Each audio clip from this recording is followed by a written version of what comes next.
Bobby Green, King Bobby Green, set to come back off of a 6-month USADA suspension retroactive to May, and he's going to be taking on Drew Dober out of Colorado. And I mean, he's Nebraska's own, and he's got a chin that could, I don't know, withstand a nuclear explosion if you look at it for Drew Dober. But when you look at a matchup like this, these guys have been around with Strikeforce, with the UFC for ages. And you might think, okay, like Drew Dober's put on some really exciting fights lately. And Bobby Green, about what, like a year and a half ago, he was a mover and a shaker. And then he fought Islam Makhachev in that main event. And now he's been off ever since. He's supposed to take on Jim Miller, but then there was that positive USADA suspension. But for these guys, I'm just going to go tit for tat, stat for stat. If you look at it for both of them, combined 21-5-1 with a no contest in the UFC. If you look at it for Bobby Green, I mean, my numbers didn't make any sense. I was going to say Bobby Green. I meant to say 21-15-1. Okay. Bobby Green's 10-8-1 in the UFC, and Drew Dober's 11-7 with a no contest. But Drew Dober, 2 fight of the nights, 3 performance bonuses. Bobby Green has 3 fight of the nights, 1 performance bonus, and 1 submission of the night bonus way back when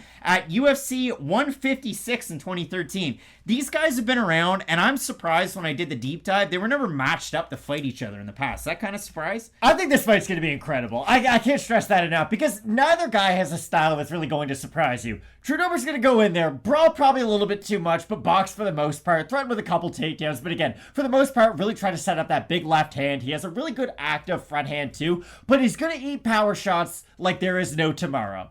And it's kind of a wild part of his style. And like you said, does Drew Dober have a good chin? Yes, he does. But oh my god, it's been tested so many times now that you do wonder when it's going to run out. Now, is Bobby Green the most thunderous puncher in the world? Not at all. He's a very talented boxer, a very crisp boxer. Everybody's going to bring up the shoulder roll with Bobby Green. But he's much more volume than a power-oriented striker. And that's why I think this fight's going to be very interesting. Because I think if it ends inside the distance, this might be wild to say. Because Drew Dober, for the most part, was never a knockout artist. I know he had that little streak there where he really did seem to start sitting down a lot more in his shots. The Alexander Hernandez knockout was one that a lot of people are going to remember because Drew Dober said, oh, you guys want to see me be more aggressive? And he did that. He went out there, charged, just looked like the most confident version of himself in that matchup. And that's the Drew Dober that you always want to go in there and see. And that's the thing about Drew Dober. It doesn't really matter what he is like. Like, Drew Dober on short notice is the same Drew Dober that's had 2 months to prepare. You could be the 5th ranked fighter in the world. You could be a guy coming off Contender Series. Dober's still going to offer you the kind of the same questions and the same answers to a lot of different parts of your game. And that's why it is kind of funny that you said that. Like, why have these guys never been matched up? Because this is a fight where you can match them up 10 years ago. They're around the same level in the division. 5 years ago, but at the same level in the division. These guys have always been very close to each other in the grand scheme of the lightweight division. That's why I think it's going to be such a fun fight, because I feel like people are going to look at this and say, wow, Bobby Green's the older guy, Drew Dober's the more youthful of the two, but that's not the case whatsoever. And Drew Dober has taken a lot of damage at this stage of his career, so age can be a little deceiving. Bobby Green's fought a much higher level of competition. When you consider it for both these guys, total opponents UFC record combined for Dober 57-40-1. For Bobby Green, 106-57-2. Bobby Green's fought much better guys. I mean, the Poiriers, the Barbozas, when they were in their prime as well. Not to say the Poirier isn't, but Barboza, I think it's safe to say, is not. And when you consider statistically, Bobby Green is better with striking accuracy, striking defense, throws more per minute than Dober, 5.88 to 4.47. He also accepts less shots on the feet as well, 3.56 to 4.16 for Dober. So Bobby Green in every statistical category of striking is better than Drew Dober, but stats on a page don't take into account the level of boxing out of both these guys, because for Green, that shoulder roll works in 70% of his fights. It works really well, unless you can pressure him, wrestle him, or hit him with the power shots. For Drew Dober, he takes so many shots, but as that southpaw that can whip those strikes out there, he throws a different look. And for Bobby Green against southpaws in the UFC, he fought Islam Makhachev, and he lost. He fought Nasrat Haqparast, and he won. Okay. He fought Alain Patrick, and he won. He fought Francisco Trinaldo, and he lost. He fought Dustin Poirier, and he lost. And he fought Jacob Volkman way back when, and he won. So out of 6 southpaws, he's 3-3, looking to kind of go over 500 or under 500 in this one. I just think for Bobby Green, it's going to be interesting because if Drew Dober has no respect for his punching power, I think it's going to be a tough night for Bobby Green, honestly, because he doesn't have crazy high-level power. And go back to the Nasrat Haqparast fight because it really hammers this point home.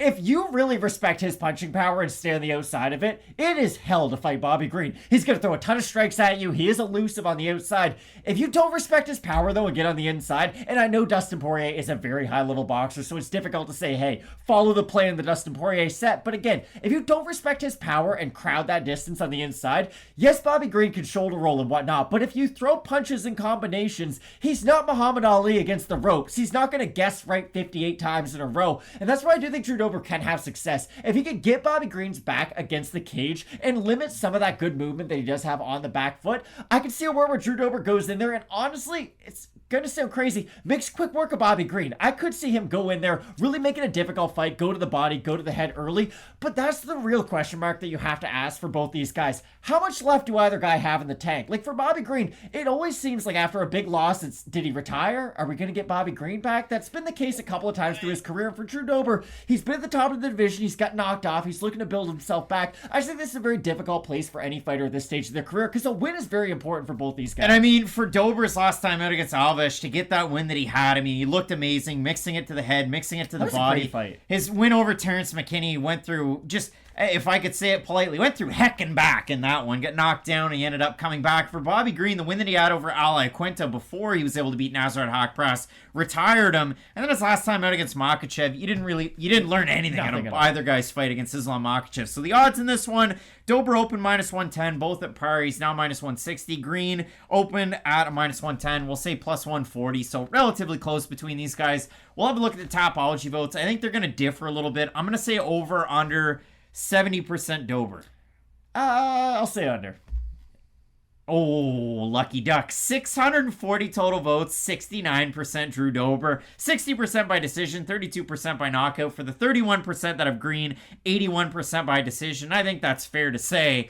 But again, for Bobby Green, every statistical striking category he beats Drew Dober in. He's a better distance striker. It just depends on if Drew Dober can close that gap or not. Dober's not the type of guy to threaten with a lot of his grappling. We don't really see that as a big part of his game. We saw Clay Guida do that in the fight against Bobby Green, and Green won that fight, rightfully so. But there's a lot of things to draw to that Guida fight that I think Dober can capitalize on, and that's why I think Dober can win this fight against Green. I do like Dober in this matchup. I think this is going to be fight of the night without a doubt. I think this is going to be a very high-paced fight and a very damaging fight, too. That's the thing. Like, this is a really hard fight for both these guys to take at this stage. I think this fight is going to be fight of the night without a doubt, and we didn't even have it in our fight of the night screen. You're the one who set them. Oh! I think Drew Dober is going to win this fight, though. Again, this seems to me like Bobby Green's fighting a younger version of himself. And not that Drew Dober does everything the same, but I do think Dober has a little bit more left on the tires. And the thing about Bobby Green is he doesn't sit down on his shots like some of the guys who have been able to hurt Drew Dober in the past. I know Terrence McKinney, he might be kind of an up and down fighter. When he sits down on punches, though, he really does hurt guys. But think about the Brad Riddell fight even with Drew Dober. Dober hurt Riddell more than Riddell hurt him on the feet. So I think for Drew Dober, you're right. Do the stats slightly point towards Green? Yes, they do. But I think Green's going to face a lot of pressure in this matchup, and I think that's going to open up Drew Dober's striking. Both of us going with Drew Dober to get the win in the matchup. Let us know down below who you have in a battle between longtime lightweights in this UFC's division. And if you look at the upper echelon of this card, there's also another great fight in the co-main event in this division between Arman Tsarukyan and Damir Ismagulov. You're not going to want to miss it. Keep it locked in with Fight Night Picks. We always say, let's get into it.